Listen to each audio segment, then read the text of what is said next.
Alors, petite vidéo pour te présenter une superbe application pour une fois que la technologie nous sert au lieu de nous desservir. Donc c'est une superbe application si tu t'intéresses aux plantes sauvages et elle va beaucoup t'aider pour repérer les plantes sauvages comestibles. Donc c'est une application, elle s'appelle PlantNet je crois, et en fait il suffit que tu prennes la photo de n'importe quelle plante et tu prends différents caractères, les fleurs, la feuille, les tiges, plus tu as d'indices mieux c'est, et dans sa base de données elle va retrouver potentiellement la plante que tu as en face de toi, te donner son nom et tout. Donc ça c'est vraiment intéressant si tu veux repérer pas mal de plantes sauvages comestibles. Elle va grandement t'aider. Comme tu vois là j'ai appris pas mal de nouvelles plantes sur place en très peu de temps. Donc ce qui est bien c'est que tu n'as pas besoin d'avoir tout le temps sur toi ton bouquin, ton guide de plantes comestibles. Il suffit que tu aies ton portable, que tu aies l'appli, tu prends la photo et t'attends de recevoir les infos là-dessus. Moi je te dirais par contre de partir, de pas te baser que sur ça pour apprendre les plantes, mais plutôt d'avoir ça comme complément et comme moyen de vérification. Pareil, il se peut que l'application se gourre sur la plante. Ça m'est pas encore arrivé, mais c'est fort probable, ça se peut qu'elle confonde une plante avec une autre.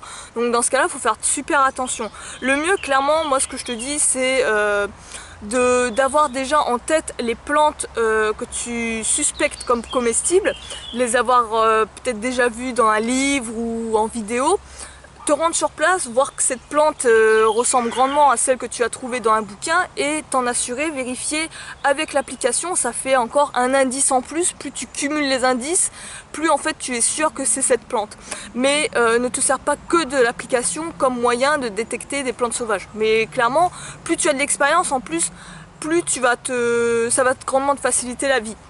Donc je te mettrai le lien de l'application en description. Ça s'appelle PlantNet, je crois, un truc comme ça. Et elle est gratos, donc profites-en. Clairement c'est une mine d'or, depuis qu'on l'a, on n'arrête pas de prendre en photo. Alors il se peut que tu n'aies pas forcément accès au réseau. Donc il me semble que ça fonctionne qu'avec le réseau. Donc à ce moment-là, c'est pas grave, prends les photos sur place. Et tu rentres à un endroit où il y a de la wifi ou chez toi, et là à ce moment là tu récupères dans les galeries les photos et tu compares avec les données de l'application. Donc tu auras différentes plantes selon les milieux. Tu auras en Europe de l'Ouest. Ce qui peut être intéressant, c'est aussi si tu es sous les tropiques ou dans un nouveau milieu, tu vois, d'utiliser ça pour découvrir des nouvelles plantes. Donc si tu es en milieu tropical, par exemple dans les îles ou tout ça, ça pourra aussi t'aider. Quoi d'autre?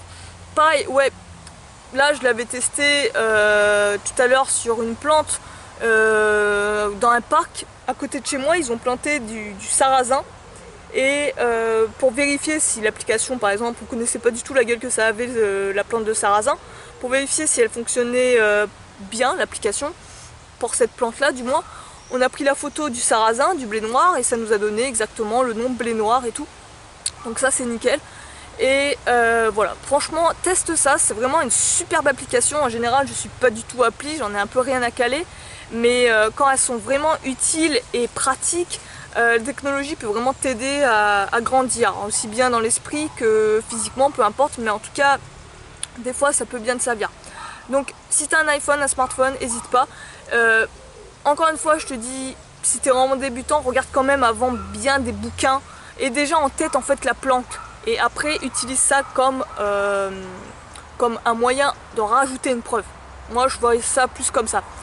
Mais en tout cas tu peux apprendre vraiment plein de choses. Si encore tu as un doute avec l'application, avec la plante qui te met sur l'application par rapport à ce que tu as en face de toi, pareil, si tu as un doute, tu ramasses pas, tu cherches pas à consommer, point barre. Ça c'est toujours la règle numéro 1. Quand tu n'es pas sûr à 100% d'une plante, tu ne la consommes pas.